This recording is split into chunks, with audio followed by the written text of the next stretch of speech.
Olá, pessoal. Eu sou o Diogo Fontana, fundador da Editora Danúbio, e esse é o 12º programa O Futuro da Literatura Brasileira.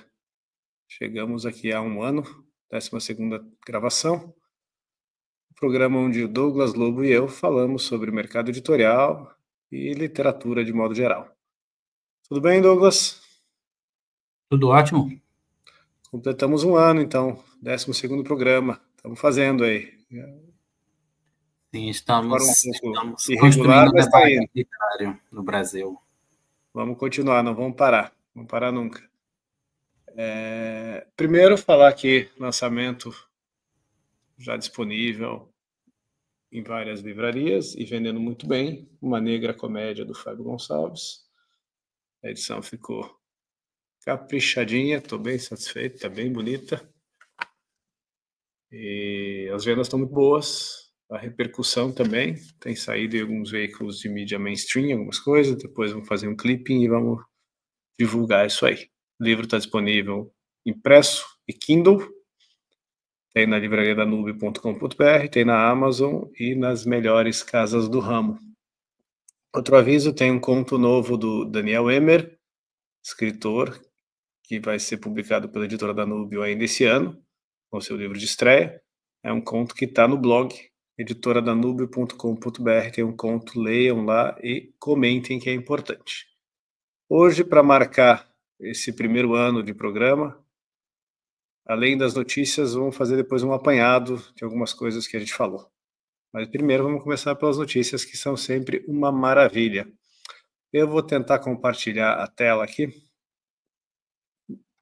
com uma novidade para ver se a gente consegue ler as notícias juntos, né?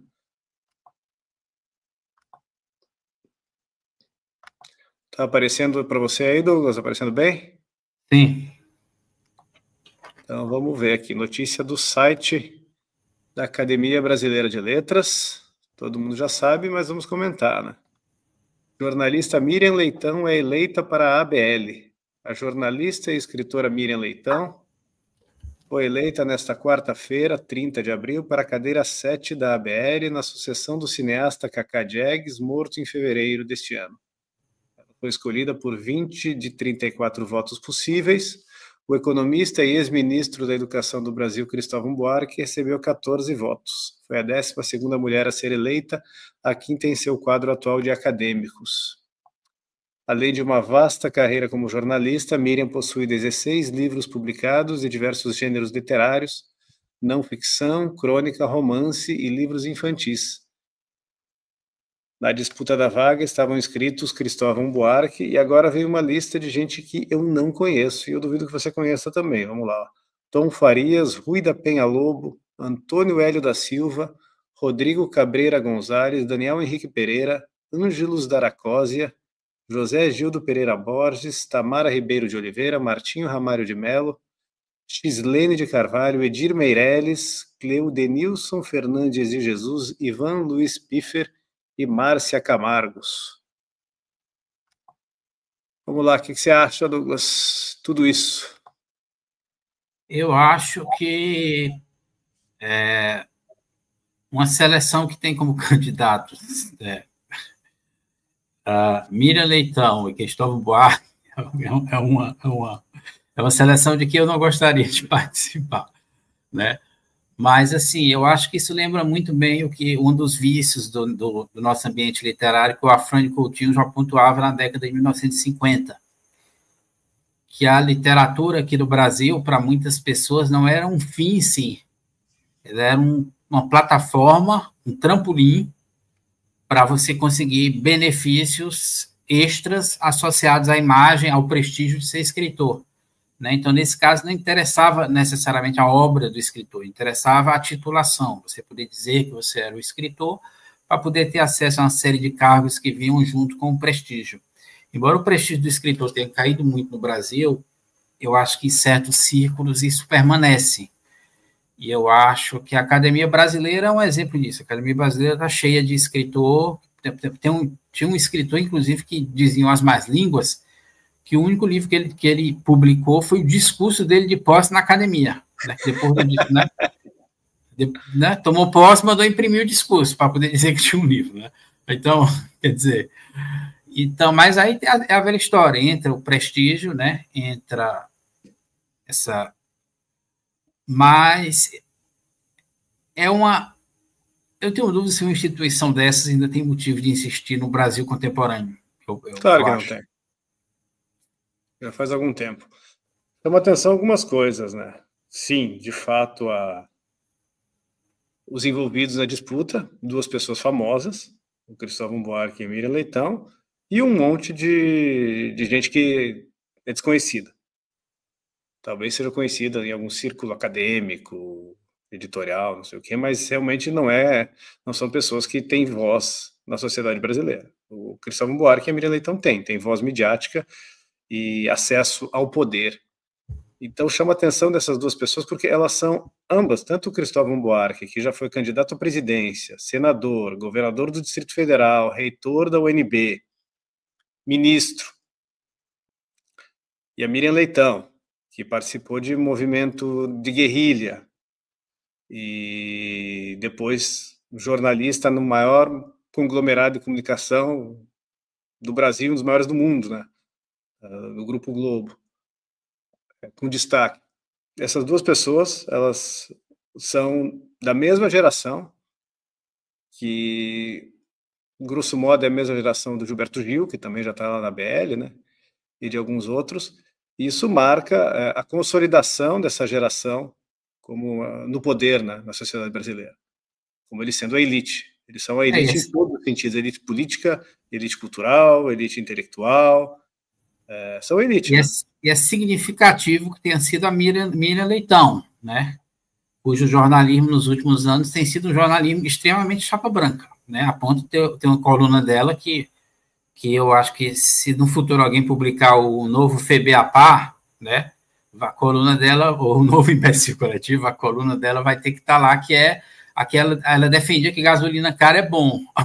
Então, o jornalismo meme, né? Entenda por que isso é bom. Exato. Então, quer dizer, eu acho que tem até um certo jeito de uma recompensa por serviços prestados, essa eleição aí.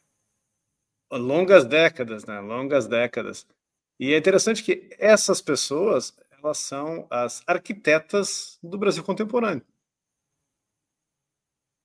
Sim, com certeza. Geração, esse núcleo de pessoas da elite, né, dessa geração, que estão agora chegando às suas máximas honrarias, são eles que fizeram o Brasil de hoje. O Brasil do funk, do analfabetismo funcional, dos 50 mil homicídios, e que ainda continua sem ter água tratada. Mas que agora tem um mapa em que o Brasil é o centro do mundo, pelo menos tem isso, né? A gente não tem esgoto, mas a gente tem um mapa que nos coloca no centro do planeta. O Cristóvão Buarque, ele ainda tem um pouquinho mais de cacife, a meu ver, né? Embora pequeno. A Miriam Leitão, sem sacanagem, é brincadeira, né? Mas não nos surpreende. A ABL sempre teve essa tensão, essa disputa, desde o seu começo. Marcou, acho que lá na década de 10 ou 20, eu não lembro exatamente qual é o episódio, onde já teve a discussão se ela deveria se circunscrever unicamente a homens de letras, escritores, né, prosadores e poetas, ou se ela deveria abrir as suas portas para personalidades culturais de modo mais abrangente. E decidiu-se pela segunda opção, que é a opção da politicagem, da demagogia, de transformar a ABL realmente num prêmio para personalidades não literárias. Eu tenho certeza que isso não tem nada a ver com o espírito do próprio Machado de Assis, mas certeza absoluta que ele não tinha nunca teve isso em mente, né? O resto que serve, o pouco que resta de prestígio para a instituição é o fato de ela ter sido fundada pelo Machado de Assis.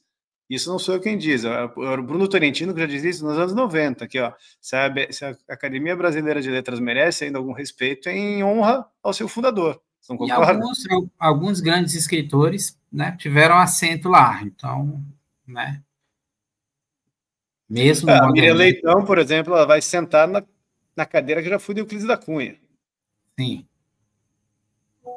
Eu acho engraçado que essa geração, ou eles não percebem, ou eles fingem não perceber o quanto eles encarnam de uma decadência? O que você acha? Não, mas eu acho que eles fingem?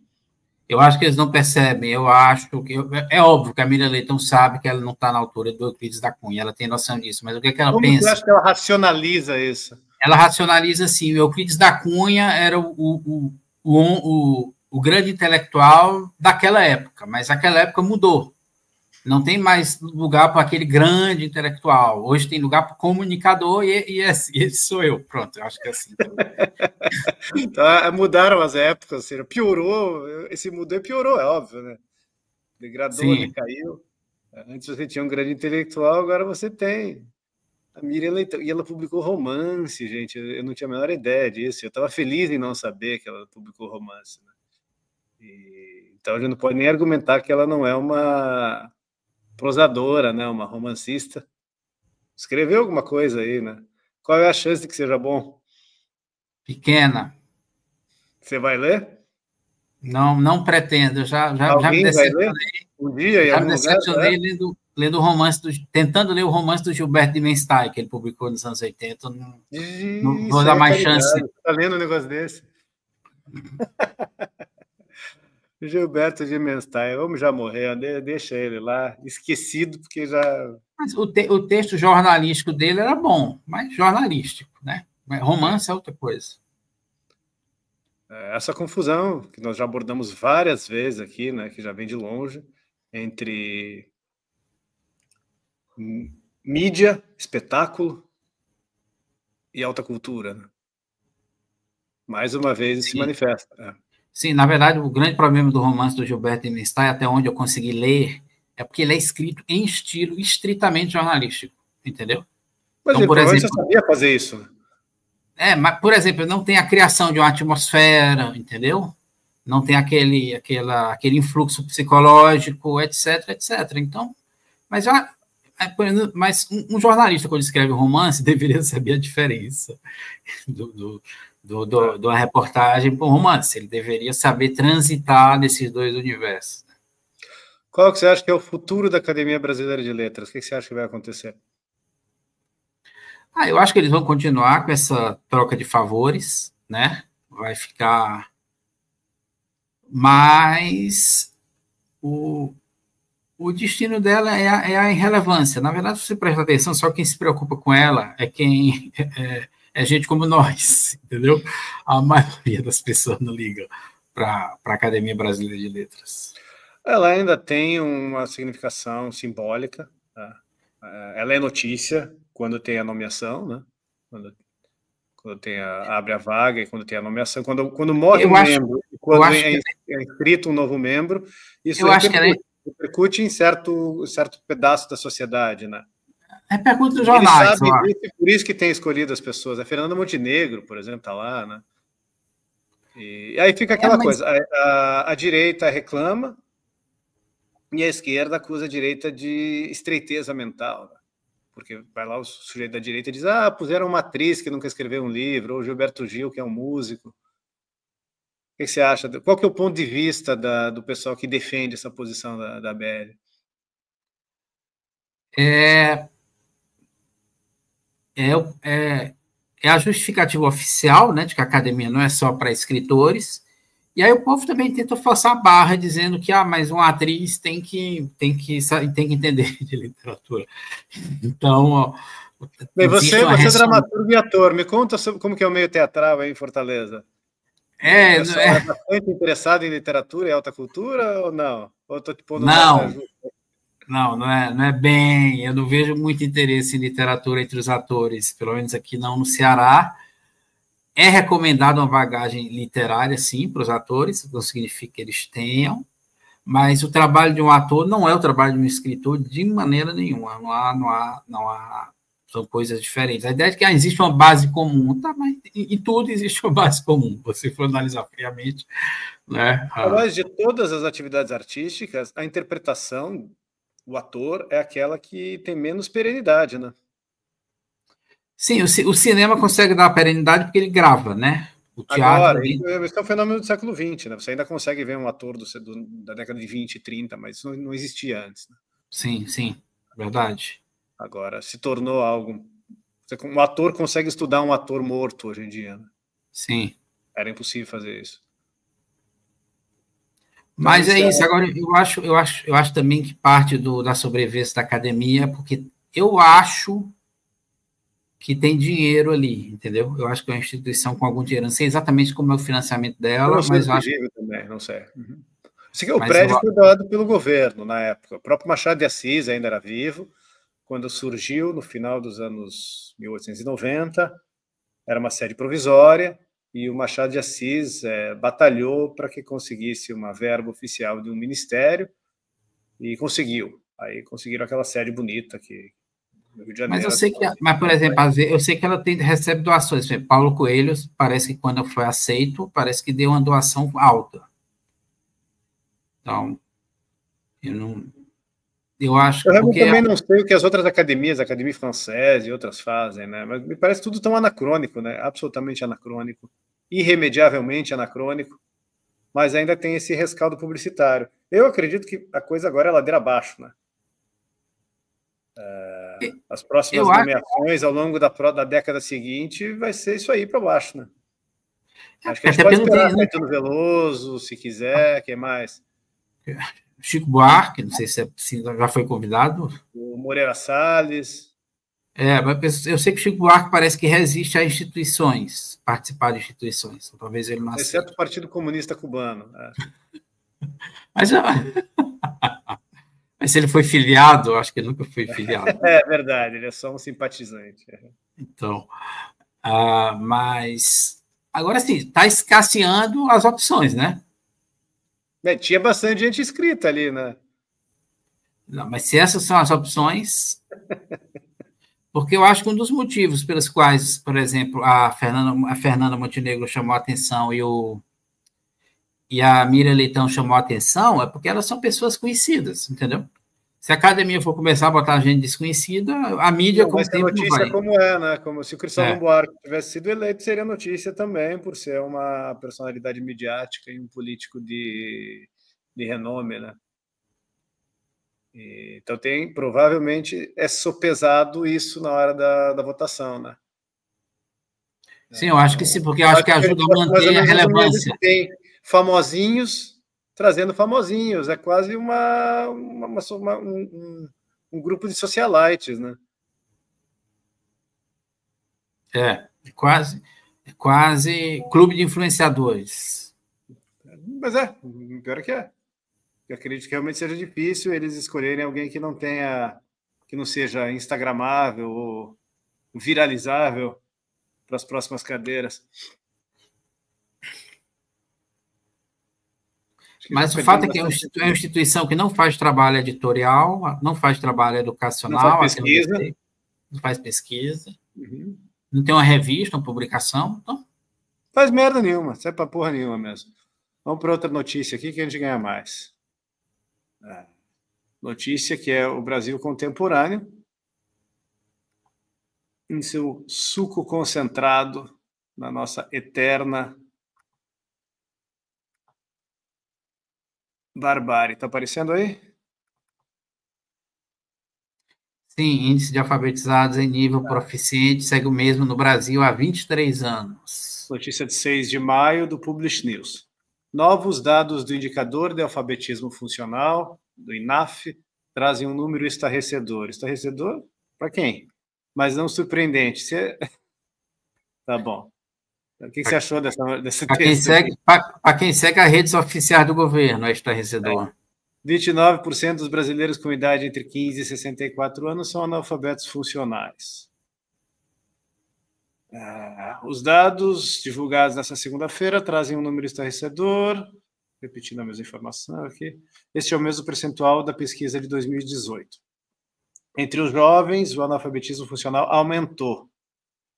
Em 2018, 14% das pessoas estavam na condição de analfabetos, e em 2024 subiu para 16%. Segundo os pesquisadores responsáveis pelo estudo, o aumento pode ter ocorrido por causa da pandemia, período em que as escolas fecharam e muitos jovens ficaram sem aulas. Pois é, né? A proporção de alfabetizados em nível proficiente, o maior da pesquisa, permanece inalterada desde o início da série histórica, oscilando em torno de 12%. O indicador classifica as pessoas conforme o nível de alfabetismo com base em um teste aplicado a uma amostra representativa da população. Segundo a classificação, 36% está no nível elementar, o que significa que compreende textos médios, realiza pequenas interferências e resolve problemas envolvendo operações matemáticas básicas como soma, subtração, divisão e multiplicação. Outros 35% estão no patamar do alfabetismo consolidado, mas apenas 10% de toda a população brasileira está no topo, no nível proficiente. Eu vou parar aqui e vou fazer comentários. Vamos lá. Tem uma palestra, não está no YouTube, ela é do professor Rafael Falcon, ela se chama O Dever de Educar-se. É uma palestra em que o Rafael Falcon destrincha os números de 2018. Ele analisa em profundidade, a palestra é excelente, muito lúcida, muito esclarecedora. E o Rafael Falcon, o professor Falcon, fala uma coisa com a qual eu concordo. Essa pesquisa é muito grave porque o sarrafo é baixo. O nível de exigência para ser desse tipo de mensuração, para você ser considerado plenamente alfabetizado, entre aquele pequeno percentual de pessoas plenamente alfabetizadas no Brasil, é você ler uma notícia da Veja ou da Folha de São Paulo. Quando isso deveria ser, sim, ensino fundamental. 8ª série. Você chega na 8ª série, o teu nível é ler uma notícia da grande mídia, ver um gráfico numa revista ou num jornal, interpretá-lo e entendê-lo.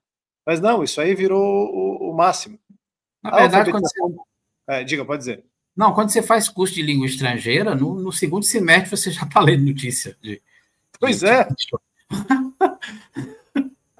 É verdade, é verdade. Se for fazer ali uma aulinha de italiano, de francês, você já consegue ler uma coisinha ali da mídia italiana, da mídia francesa, se você estudar no segundo semestre, já consegue mesmo. Uma notícia mais básica, com uma ajudinha do dicionário. Tá?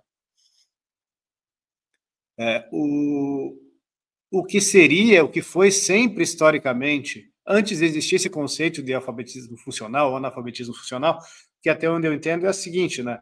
O analfabeto funcional é aquele que não tem o letramento suficiente para a função que exerce na sociedade.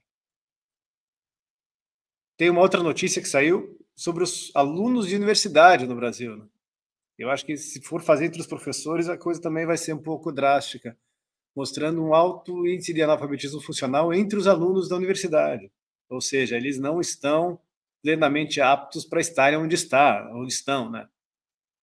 Para lerem textos acadêmicos e interpretá-los. A minha experiência de faculdade confirma isso aí, viu? Mas também acho que os números são muito piores do que divulgados, porque, historicamente, a alfabetização plena, antes da existência desse conceito de alfabetismo funcional ou analfabetismo funcional, era assim, a educação clássica das artes liberais, ela sempre foi voltada para o sujeito com 16, 17 anos, dominar a língua a ponto de escrever um soneto. Então, o sujeito que tem a alfabetização plena é aquele sujeito que pega um soneto do Camões ou do Bocage, lê e entende. E explica. E mais ainda, na educação clássica, para ser rigoroso mesmo, aponta as figuras de linguagem, a métrica, detalhes técnicos, né, de gramática e de retórica.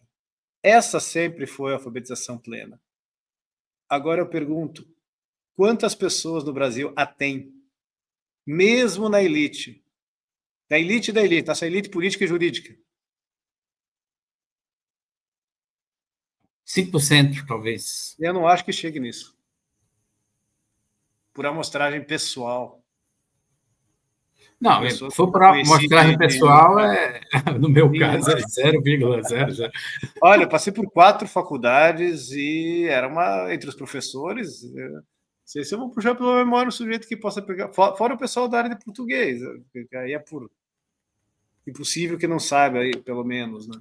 No meu caso, eu peguei professores que eram curiosos, eu peguei professores de jornalismo que eram progressistas na política, Mas na cultura eles tendiam a ser conservadores, então eles defendiam uma educação, não vou dizer que chegasse a ser clássica, mas ele, por exemplo, eles defendiam a literatura como a base de formação do jornalista, né, por exemplo, e principalmente os clássicos literários, entendeu? Então, nesse caso, a minha amostra é mas isso foi nos anos 90, dos últimos anos para cá, não tenho mais esbarrado com gente assim, não.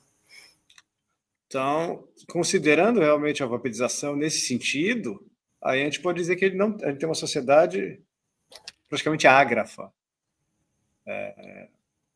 Esse teste eu não sei como é que ele é aplicado, mas, enfim, eu recomendo a todo mundo, eu acho que eu vou deixar o link na descrição desse vídeo, vou deixar o link para essa palestra do Rafael Falcão, que vale a pena que ela complementa o conteúdo e a notícia aqui. Mas você nota isso quando as pessoas falam no YouTube, quando você conversa com elas, você percebe, ninguém usa mais o cujo, por exemplo, você percebe a oralização. É esotérico, O homem que falei é o homem com quem falei, que a pessoa quer dizer. Ninguém usa mais essas subjuntivo. Muitas pessoas não sabem usar o subjuntivo de forma básica. Isso. Vamos lá para mais uma notícia. E daí a gente pula para outra parte. Deixa eu abrir aqui, compartilhar.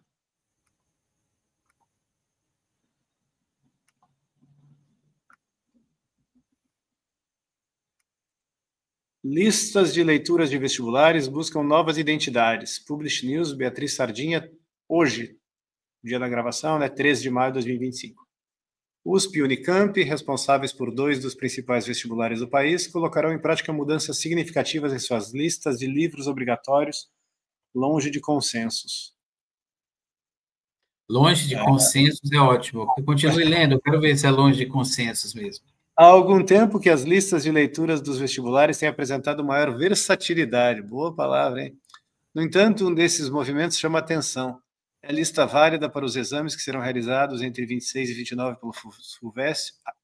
O processo de seleção para ingressar na USP, a partir deste ano, ou seja, para estudantes que ingressarão em 26, a lista de leituras contará apenas com obras escritas por mulheres. A universidade realizará uma série de palestras, blá, blá, blá, para discutir as obras. Isso não me interessa. O debate em torno do tema está longe de ser uma unanimidade e levanta questionamentos importantes sobre a relevância social, cultural e mercadológica das listas de leitura. A relevância mercadológica não deveria contar, a meu ver, como critério aqui nessa discussão, né? Bem como sobre a formação do cânone literário brasileiro. Isso é o que a gente falou no programa anterior, né? Já até mencionou essas listas de vestibular como algo orientador na formação do cânone, né? Além de proporcionar um impacto localizado para editoras que publicam as obras. Vamos ver aqui.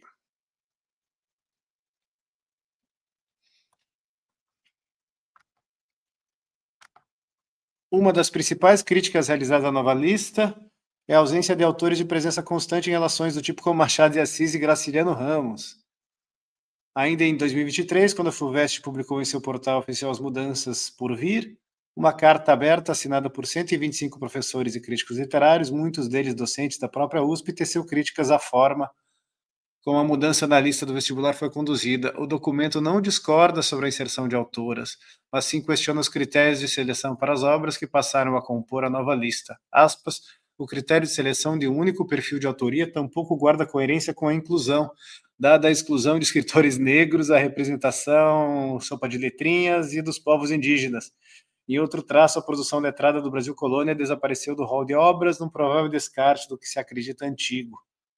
A carta reforça que existe uma contradição na proposta, uma vez que de um total de 9 autoras, apenas 3 são negras e 6 brancas, sendo uma delas portuguesa. Tem autora angolana e moçambicana. Olha, isso em si é bom, sinceramente, trazer o pessoal do mundo lusófono. Para Sinei Salles, professor de cursinhos preparatórios, o grande tema da nova lista é o feminino, não me diga, só tem mulher.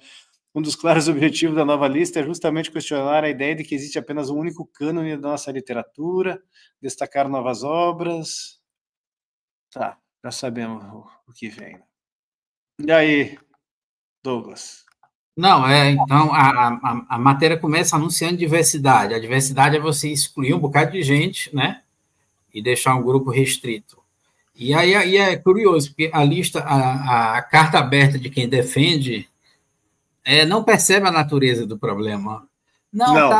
tá errado porque tem muita mulher branca, porque não tem não sei o quê, não sei o quê. Desde quando isso devia ser critério? Sim, dois problemas. Eles estão criticando pelo critério que, no fundo, é o mesmo. É o critério. Sim, existe um erro de critério, os dois lados compartilham o mesmo erro de critério. Sim, que é um critério extraliterário. Racial, sexual, comportamental, social, blá, blá, blá. E aí você fica assim... discutindo como é que esse critério vai ser bem aplicado. Eles têm a mesma regra e só estão discutindo se a coisa está sendo bem feita ou não. Aí eu fico em dúvida, por exemplo, escritores como Mário de Andrade, que eram gay, mas não se assumiam. Eles ficam onde aí? É para tirar, mas está tirando o gay. Mas ninguém sabia que ele era gay. Não, mas na mente ele era gay. Então, quer dizer, fica uma coisa... Como é que eu chamo? O que você acha do estrago que isso... Diga. Você usa o critério étnico, racial e de gênero como critério definitivo.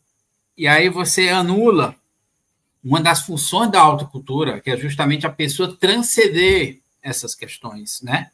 Por que a gente ainda fala do Lima Barreto hoje?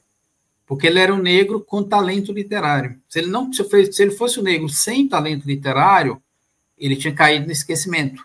Quer dizer, o talento literário dele fez ele transcender a condição negra. O que esses critérios estão fazendo é colocar essa condição racial acima do talento literário. E com isso, você aprisiona a minoria dentro desse critério. A preocupação com o talento literário já foi às favas faz tempo, né? Sim. Estão nem aí para isso. É só a vontade de fazer um novo cânone com critérios extraliterários da esquerda diversitária e ponto. Como engenharia social para as novas gerações. E isso funciona por meio do vestibular, funciona muitíssimo bem por meio do vestibular, porque isso sinaliza para a multidão de jovens, né? Qual é o critério não só para a literatura, mas para a vida. Sim, você sinaliza um critério para a orientação na vida. O seu valor está na sua coisas, o seu valor está na sua etnia, no seu gênero, não nos seus méritos objetivos. É isso, na verdade, a mensagem que está passando. Existe um certo grupo, alguns grupos que são vítimas e precisam de uma reparação. Ao passo que o outro grupo é opressor. Se você pertence a um grupo opressor, calha a tua boca e peça desculpas. Sim, perfeito. E aceite sentar no banco de trás por um bom tempo. Você não vai ter voz, você não tem direito à voz porque supostamente o teu tataravô foi escravagista. Sim, perfeito. Agora, bem ou mal, Agora é chicote no teu lombo, meu filho. No fundo é isso. Sim, que é uma metáfora, na verdade, né? Isso aí. Sim, claro. Ninguém é culpado pelo que alguém fez há 200 anos atrás, né? Objetivamente. Na verdade não existe, juridicamente, não existe culpa coletiva. Claro, nem né? juridicamente, nem religiosamente, não existe situação em que você possa ser culpado pela ação alheia. Sim, perfeito. Tanto que como é que você tem a expiação dos seus pecados? Na confissão. A confissão é individual. Não existe pecado compartilhado, né? Próxima vez que você vai lá no confessionário para o padre, ele vai confessar o que o tio-avô dele fez. Olha, padre, eu não fiz nada aqui, mas o meu tio-avô, eu fiquei sabendo que ele fez isso, isso e aquilo. Né? Aí o padre, sim, mas ele está aqui, o que é que eu posso fazer? Mas é isso. Seu tio-avô já se entendeu com Deus. O mundo virou um esquete do Monty Python. Você vê coisas que eram piadas nos anos 70, no humor britânico, da BBC, hoje em dia elas estão acontecendo o tempo inteiro. Mas tem umas coisas muito engraçadas sobre esse negócio de reparação histórica. Teve um programa de TV aí americano conservador que convidaram um negro ativista. Aí, na hora lá da entrevista, os caras tinham feito uma pesquisa sobre a família do negro, né? E descobriram que o tatara não sei o que dele tinha sido um branco escravocrata. Ai, ai, ai. Me revelaram na hora, o cara ficou sem reação. Não pediu desculpa, não chorou? E aí tem umas coisas muito Tem que estranhas. ajoelhar, pedir desculpas e não vai adiantar. Aí aquele ator do Sherlock Holmes, né, o moderno, Benedict Cumberbatch, que faz o Doutor Estranho, né, também, na Marvel, ele parece que ele inventou, parece que um descendente dele aí, um antecedente dele, um antepassado dele era escravocrata, e ele meio que quis pedir desculpas por isso. E aí já estavam ameaçando entrar com um processo contra ele para ele pagar a indenização.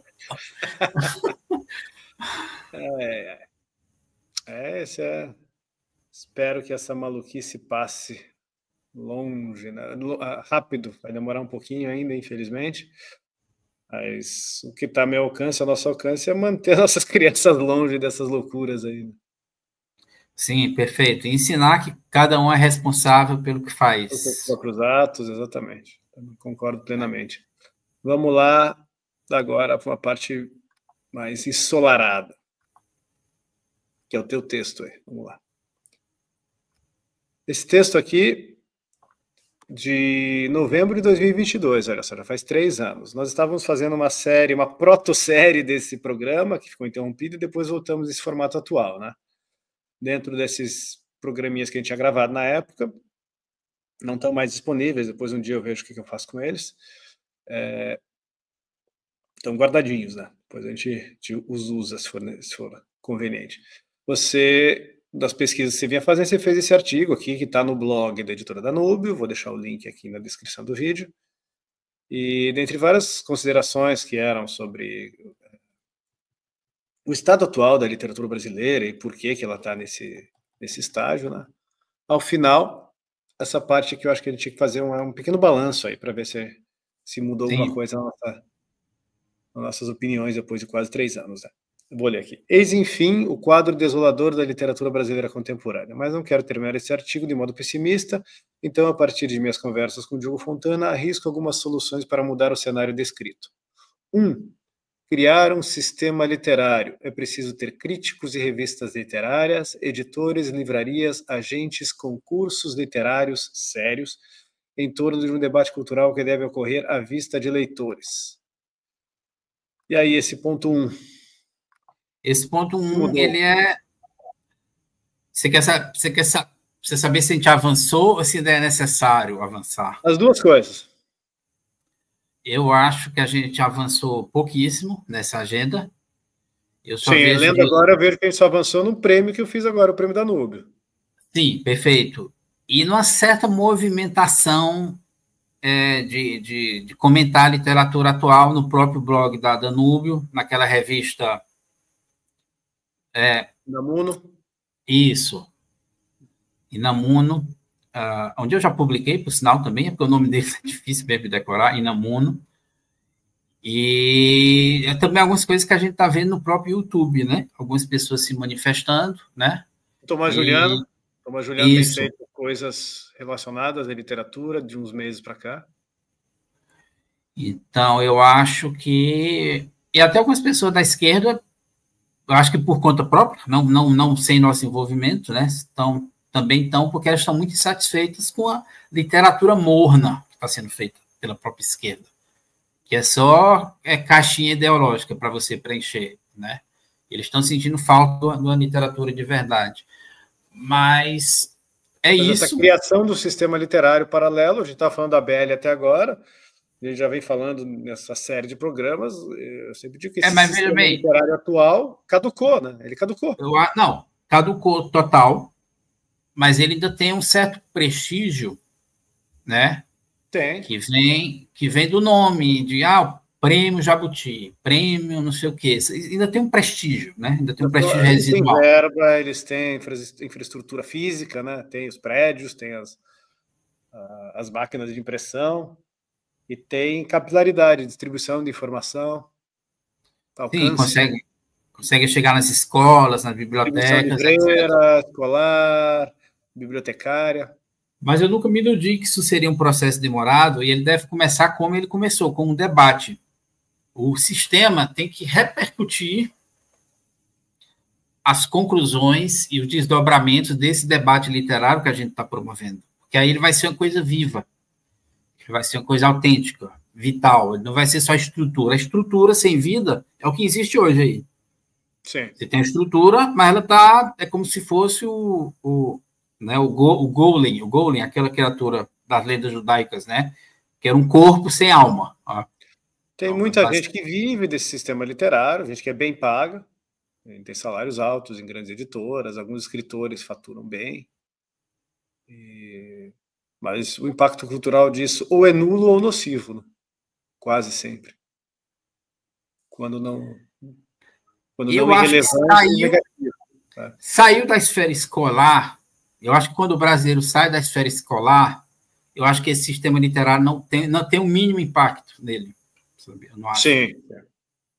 Mas ele tem o impacto de que ele ainda atua sobre pessoas que ocupam postos chaves na universidade, na mídia, Sim. e pautam o brasileiro médio, né? Em parte. Sim. Ainda. Porque também, assim como tem o sistema literário que caducou, tem um sistema jornalístico que perdeu bastante importância e relevância nos últimos 20 anos, né?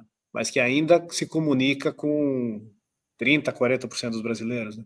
E esse sistema também exerce uma falsa curadoria que pode também pegar o brasileiro médio que gosta de literatura, mas que ele não quer ter que cavar os livros, não ter que comprar um bocado de livro, ele quer uma seleção.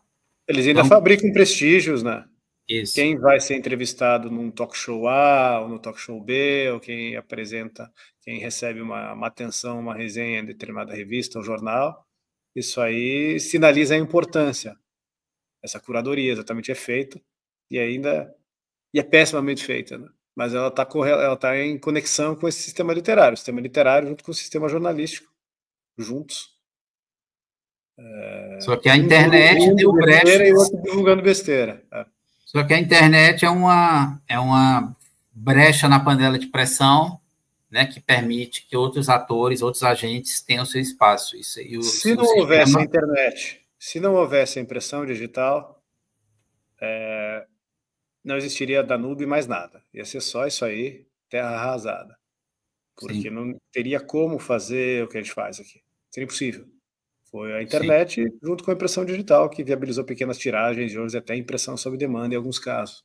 E eu digo até que na União Soviética, para você ser publicado, e na cortina de ferro em geral, você tinha que ter uma carteirinha do Sindicato de Escritores para que as editoras te publicassem. Se você não era dentro da cartilha, né, não era um comunista fervoroso e ortodoxo, se fosse um inimigo do povo, você simplesmente não poderia publicar. Você ia ter que escrever as coisas e contrabandear para o exterior para tentar ser publicado no exterior. É o que aconteceu com muito escritor russo no século XX.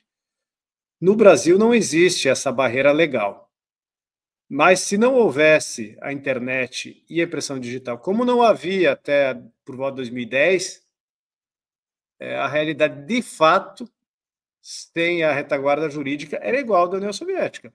Sim. Estaríamos numa situação idêntica, porque se você não for da universidade e tem todo um caminho ideológico a ser percorrido para chegar nos altos postos da universidade e do sistema literário ou do sistema midiático, se você não comungasse com as ideias, com a ideologia do partido governante, com a ideologia do PT e do PSOL, você não teria espaço, não teria voz.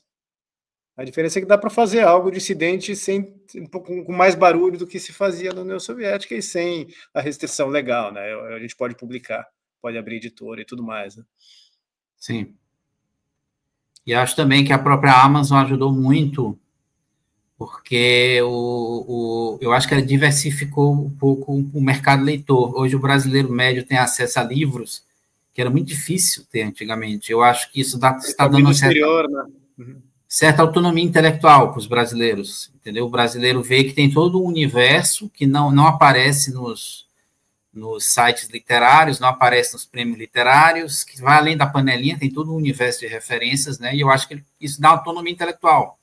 O cara começa a ir atrás do que interessa a ele, sem depender muito dessa falsa curadoria. A nossa geração e as vindouras, elas têm uma vantagem, algo que nunca aconteceu na história brasileira. Né? Se você for ler a formação intelectual brasileira, Você pega um sujeito que nem o Monteiro Lobato, que era um gênio, mas que estava lá em Taubaté no começo do século XX. Imagina para o sujeito se manter atualizado sobre qualquer coisa. Imagina para ele comprar livros, para ele saber o que está sendo publicado no Brasil, na França e em outros lugares. Hoje em dia a gente tem uma facilidade material muito grande. Né? A gente tem obrigação de aproveitar isso. Sim. Nunca aconteceu. Apesar do povo reclamar que livro é caro, mas você for cavar, você entra lá na estante virtual, desculpe, tem um bocado de coisa barata ali. Então, a gente realmente tem os meios materiais. O problema material não existe mais como ele já existiu, do isolamento do Brasil, né? Principalmente de quem morava no interior, do exemplo do Monteiro Lobato. Você dependia da livraria da sua cidade. Sim, exatamente. Então, era realmente muito difícil a situação. Era enlouquecedora, até imagino, para as pessoas de vocação literária no Brasil de até algumas décadas. Então, a internet veio muito a calhar, e a Amazon também nesse sentido. Vamos continuar aqui a leitura para apressar o negócio aqui, senão a gente vai ficar 3 horas conversando. Não que seja um problema. Continuando. 2. Estudar e contar a história recente da literatura brasileira. Temos de saber como chegamos à situação atual, encontrar o ponto de ruptura e retomar daí a linha interrompida. Nossa missão como escritores contemporâneos é retomar de onde os grandes deixaram. Tá, esse ponto aí. Diga. Esse ponto aí eu acho que já teve alguns avanços. Eu destaco, por exemplo, o livro sobre o caso do Monte de Andrade, que a editora... meu comentário. Uhum. E os vídeos que o Tomás Juliano está fazendo, e o livro sobre o Monteiro Lobato, que o Tomás Juliano publicou. Eu sei que você também está querendo publicar como editor um livro antigo sobre Monteiro Lobato que está em domínio público. Sim, assim que entrar em domínio público, a biografia em 2 volumes, que eu vou juntar num só, do Edgar Cavalheiro, que é a biografia do Monteiro Lobato, mas esse é um livro antigo. Agora, o que é preciso é contar a história de como ele chegou até aqui, né? De 1950 para cá, ou de 1960 para cá. A gente já está ensaiando contar essa história aqui verbalmente, o Tomás Juliano também verbalmente, né? O livro do Ranieri Ribas, que é Drummond e a Poesia do Pensamento em Claro Enigma, livro da editora Danúbio, está na livrariadanubio.com.br, publicado agora em fevereiro. É um dos livros que conta essa história, porque ele faz um paralelo entre o Drummond e o Jorge Lima, dá muito contexto das discussões literárias dos anos 40 e 50, e está acendendo uma luzinha, né? Atirando um facho de luz numa região completamente escura, que é essa história literária recente. Não tem, se nós não temos essa história, tem que ser contada. Acho que realmente alguns avanços foram feitos. Tem uma biografia do Bruno Tolentino para sair, pela Danúbio, no ano que vem, não vou dar mais detalhes. Não é do Pedro Sete Câmara, que já prometeu algumas vezes que seria, não é de um outro professor, e está em estágio avançado de preparação. Esperamos que saia, e acho que vai ser muito importante aí para essa nossa conversa geral, né? Mas precisa de mais, né? Sim, precisaria de uma... Estão falando que vai ter uma biografia do Olavo de Carvalho também, né? Que não seria a do Wagner Carelli, que também prometia, mas não saiu, né? Prometer biografia parece que está na moda, né? Eu vou escrever uma biografia do Diogo Fontana. Pronto, estou prometendo também. Essa ainda está em curso, mas biografias interessantes podiam ser feitas, né? O José Geraldo Vieira tem que ter uma biografia, não tem. Eu acho assim, importante dizer que não precisa ser necessariamente biografias. Às vezes, por exemplo, eu me lembro que nos anos 90, o resgate do Marques Rebelo começou com um pequeno perfil feito por um autor. Esboços, exatamente. Estudo já que foi o que eu me propus a fazer no livro que eu pedi para o Elvis Amsterdã escrever. Eu falei, escreva alguma coisa embrionária sobre o Mário Ferreira dos Santos. Aí a gente até chamou de Vida e Obra de Mário Ferreira dos Santos, uma introdução. É um livrinho de 100 e poucas páginas, que aponta assim as primeiras pegadas para fazer um estudo maior. Esse trabalho do Tomás Juliano, né, com o mínimo sobre Monteiro Lobato, eu não li ainda, nem comprei ainda, mas pretendo comprar e ler, também me parece que deve ser na mesma direção, né? Eu acho que esses pequenos trabalhos já nos ajudariam muito. Quando você bota uma biografia, a pessoa já acha que aquela pesquisa extensa e aqui se demora. Tudo bem, se fizer isso, ótimo, mas dá para fazer outras coisas. Quando eu fundar a revista literária, e vai sair mesmo. Um dia, mas vai sair. Aí eu pretendo usar as páginas da revista para estimular as pessoas a fazerem essas pesquisas preliminares, né? Faça lá um ensaio de 5 a 10 mil palavras e pesquise tal assunto. E aí a gente vai ter alguns avanços, né? Sim, e aí também quem tem o perfil de crítico literário, fazer um recenseamento da produção recente, e essas coisas também são importantes. Escrever obras de ficção que bebam da tradição brasileira. O Brasil é um país de história da tradição literária e devemos beber nesse manancial. Temos também de tentar ampliar o cânone literário brasileiro com obras do passado que não tiveram reconhecimento merecido. Olha, a parte da escrita a gente está se esforçando por fazer, né? Sim, a gente fala basicamente do Brasil, isso não deve ser uma camisa de força, mas porque também porque senão a gente vira um provinciano, porque os escritores americanos podem ambientar as histórias fora dos Estados Unidos, mas o brasileiro não pode ambientar a história fora dos Estados Unidos. Não, é óbvio que pode, né?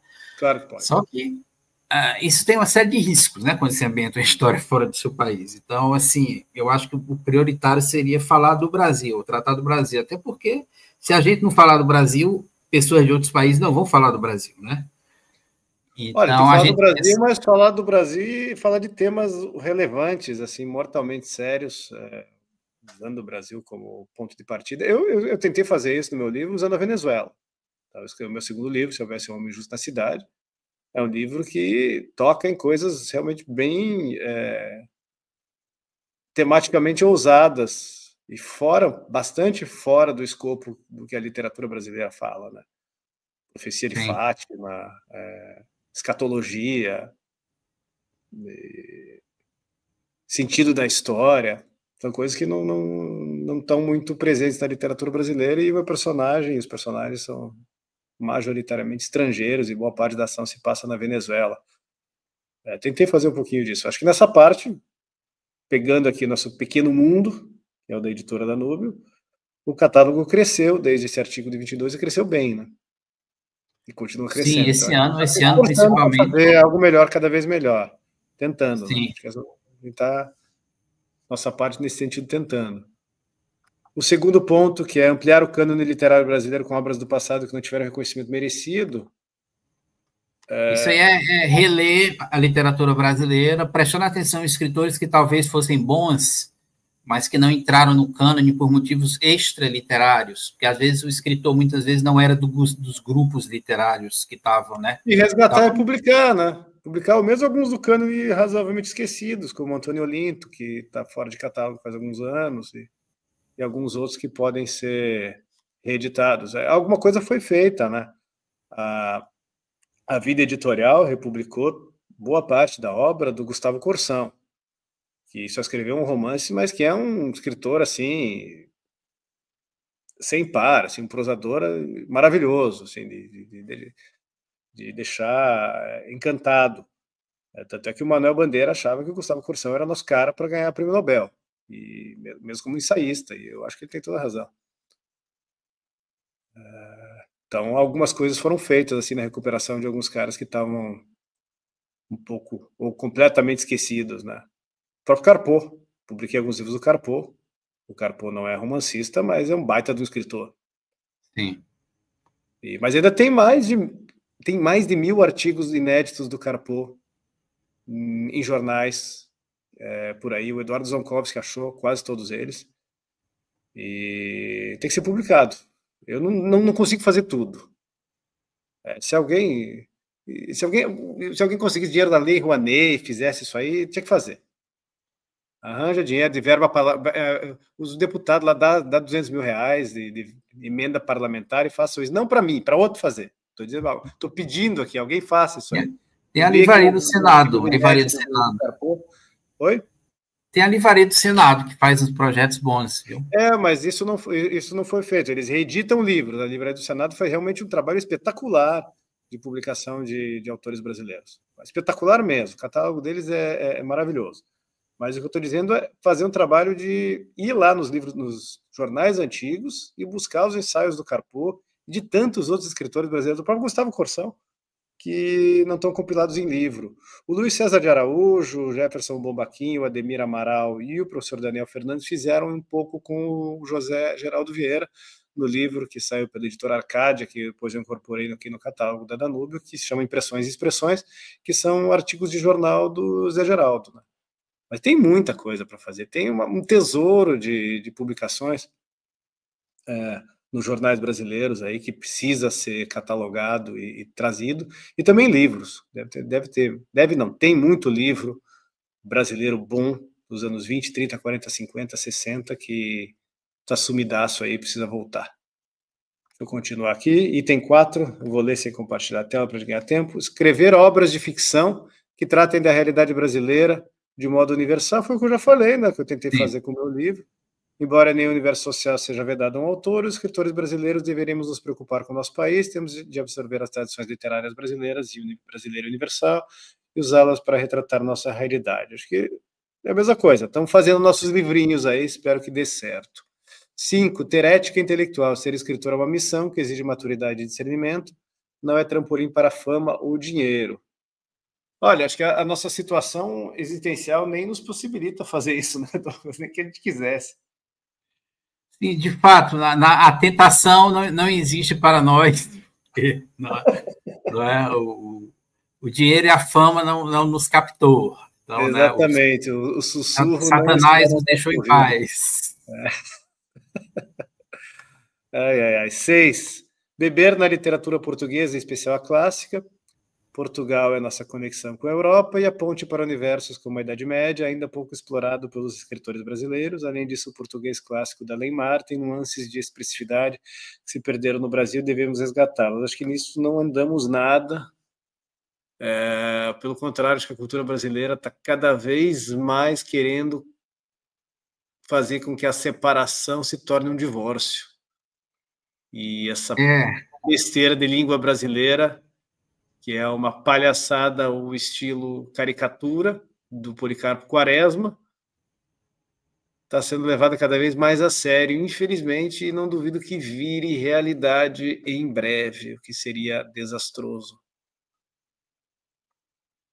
Tem outro fenômeno acontecendo, que é a colonização cultural brasileira em Portugal, né, que está deixando os portugueses de cabelo em pé, que por causa do YouTube, dos youtubers, né, da internet, os jovens portugueses estão falando cada vez mais de um jeito brasileiro. Então, esse purismo português está fazendo com que eles mesmos queiram separar as línguas, né? O que também é errado. As línguas não são separadas, elas são a mesma, mas com suas particularidades.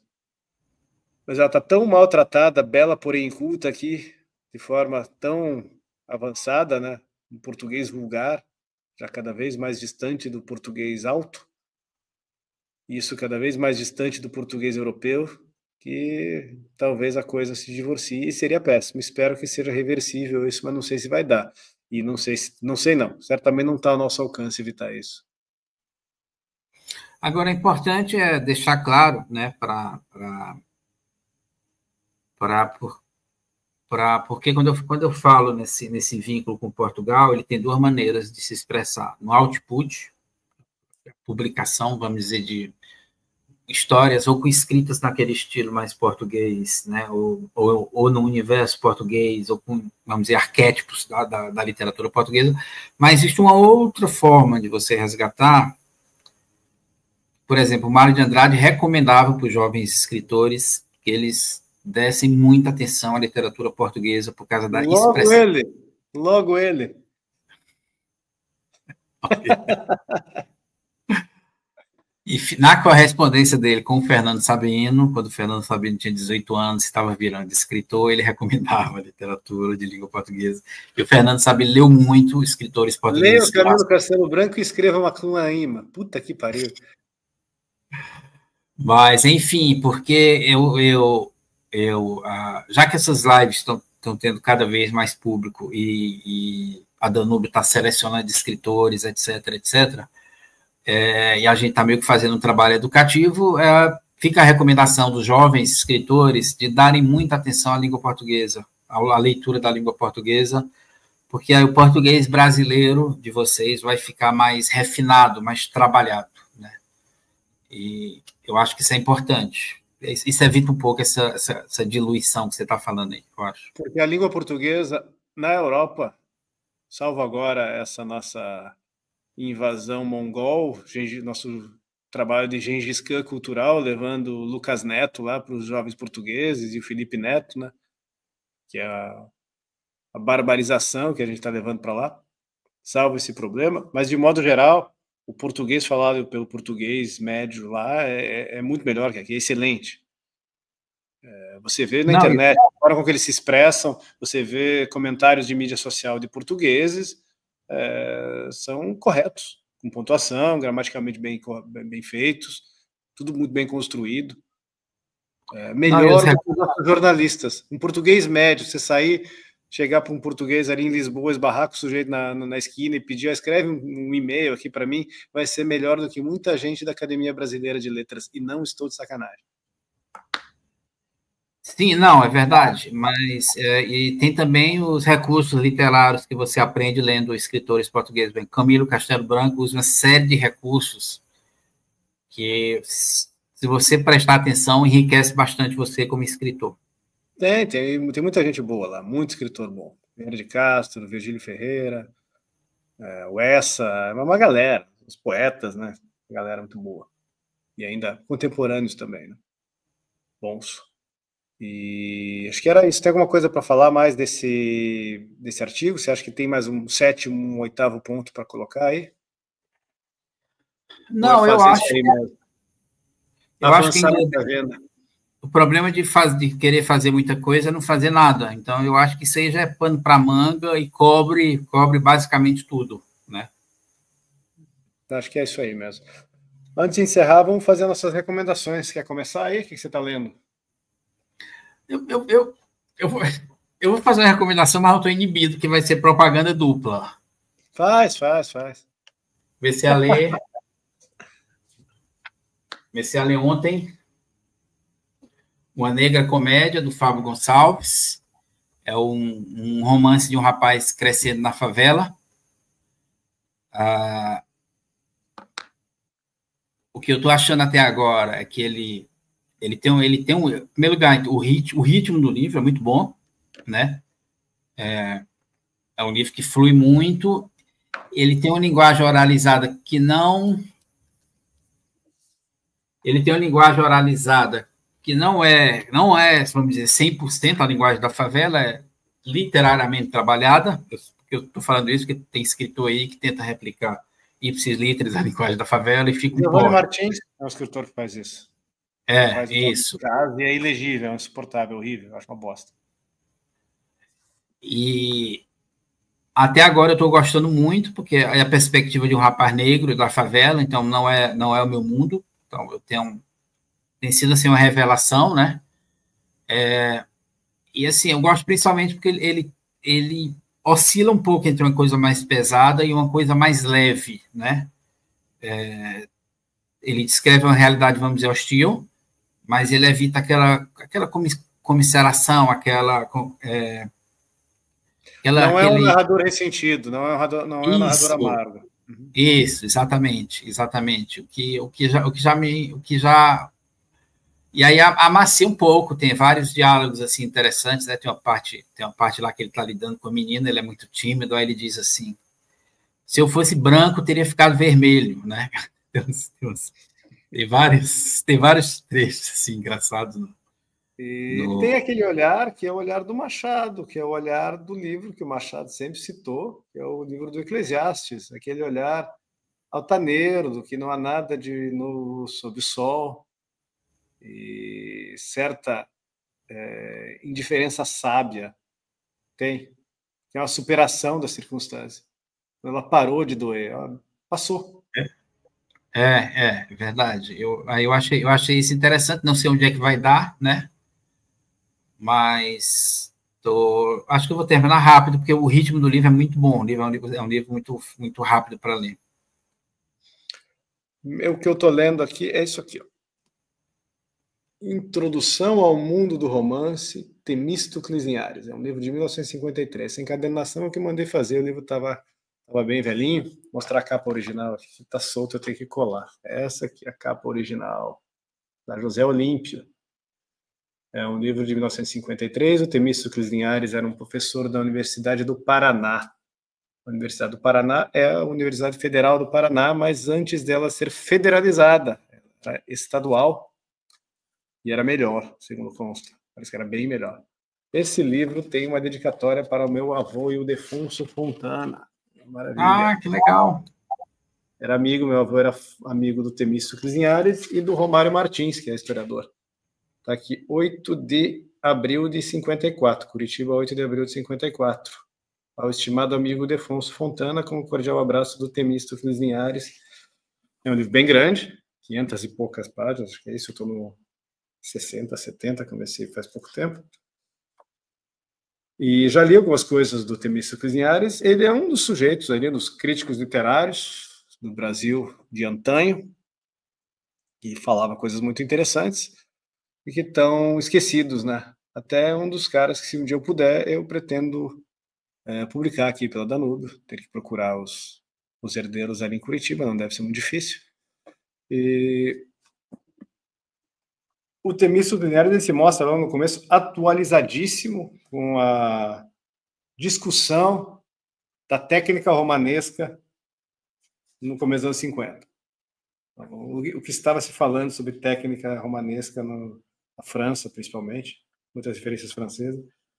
Nesse começo aqui, ele está fazendo uma história do gênero romance, né? Então, até agora, não peguei nada de muito novo. Sempre tem algumas informações que a gente esquece ou que não sabia, alguns detalhes, né? Então, até onde eu li, não avancei. O Temístocles escrevia bem, mas tem uma outra passagem que é um pouco nebulosa. Alguns conceitos mais elaborados que tem que quebrar um pouquinho a cabeça para entender o que ele estava querendo dizer. Ele Talvez não é na tão época claro no fosse. manejo de alguns conceitos filosóficos, principalmente, então dá um pouquinho de Talvez na trabalho. época fossem conceitos comuns, talvez não Sim, fosse. essa é a impressão que eu tenho. O prefácio é do Gilberto Freire. Deixa eu achar aqui. O prefácio é do Gilberto Freire. E prefácio elogioso.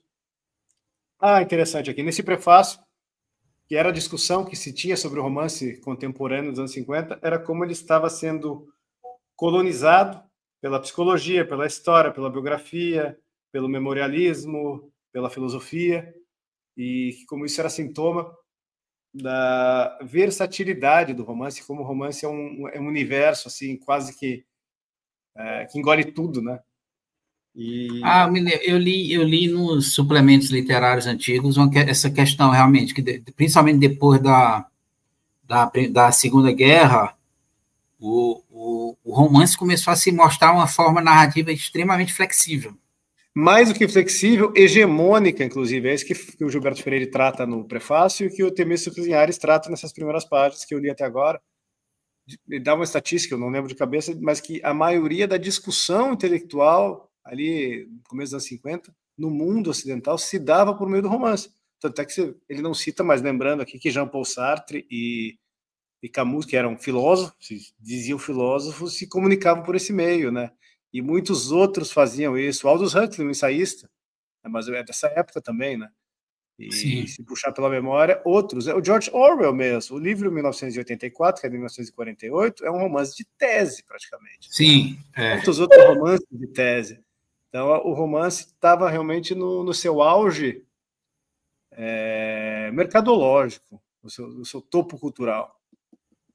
Por isso que nos anos 50, no Brasil, é uma época de grandes romances, né? O Tempo e o Vento, Grande Sertão Veredas, O Encontro Era um veículo Marcado. da expressão de ideias, era um veículo primordial do debate intelectual.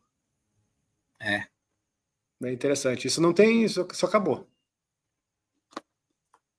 Eu acho que o o Houellebecq está tentando Tá colocar o romance. Ele faz e repercute. Os livros dele vendem horrores na França. Eu acho que ele é um herdeiro dessa tradição aí. Na França, ele é expressão do Nicolas Sarkozy, não é meu? O Houellebecq é incontornável. Ele foi presidente da França, tem uma entrevista dele fazendo isso.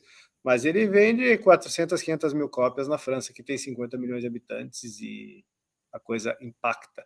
Você tem o Henrique Zemmour, ele também vende números parecidos com esse, mas ele escreve ensaio mesmo, né? Ensaio do clássico mesmo. No Brasil, o Houellebecq é bastante sociológico e ensaístico.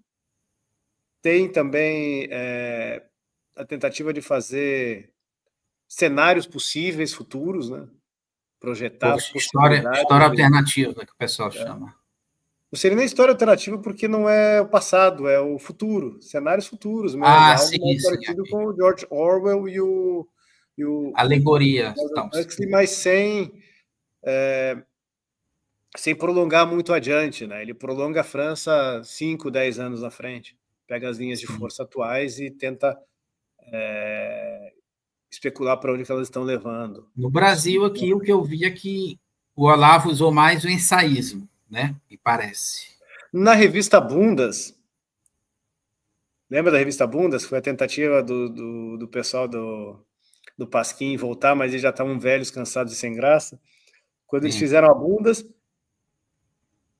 eu lembro que o Imbecil Coletivo já tinha feito todo aquele estrago e sucesso, e o Olavo escrevia na grande imprensa.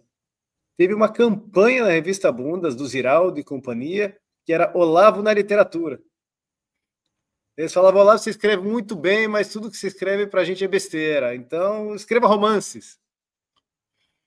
É uma pena que não tenha saído pelo menos um, né? Teria sido, no mínimo, interessante.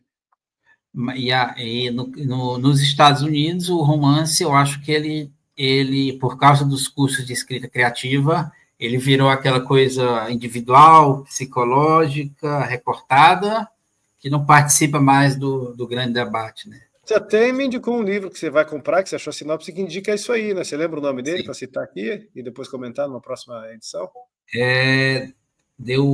Acho que é The Workshop, era alguma coisa assim, mas eu consigo pegar rápido, meu WhatsApp está aberto. Interessante para citar e depois comentar para ver se é isso aí mesmo, que segundo consta, né? Você comentou e pela resenha, o livro que você vai ler, a escrita criativa fez isso, né? Workshops of Empire é o nome do livro. Se chama Workshops do Império, né?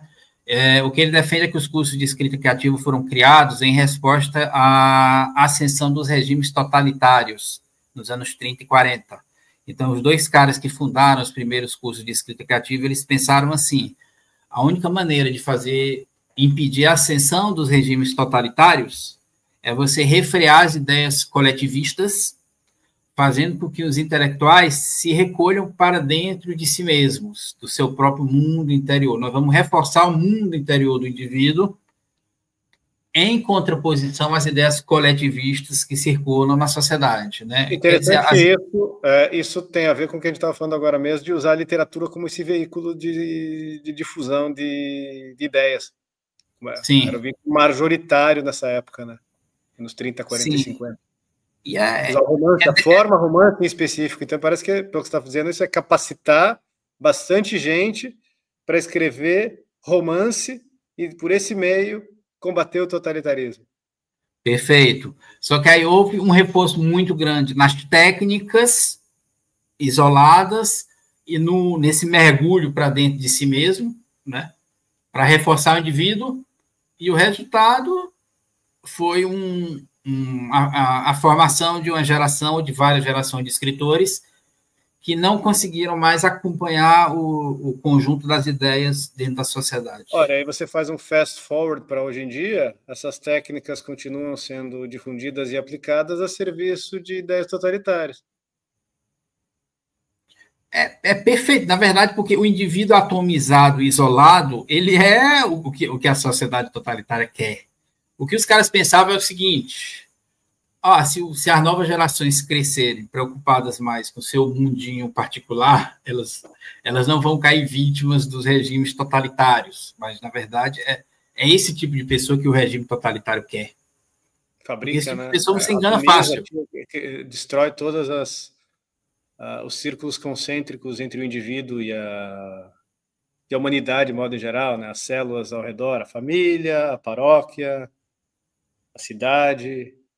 E aí o cara, assim, ele compra ideias coletivas como se elas fossem da realidade, sem perceber que são pautas feitas por agentes. A pessoa não percebe isso. Então é isso. Falamos bastante hoje, mas foi bem proveitoso. Valeu a pena. Mais alguma coisa? Não, só isso. Espero que o áudio tenha ficado bom, principalmente o meu, porque ficou muito ruim na última gravação. Se não ficou, pede desculpas. Se ficou, tudo bem, mas peço desculpas pelo áudio da semana do mês passado. Um abraço e até mês que vem.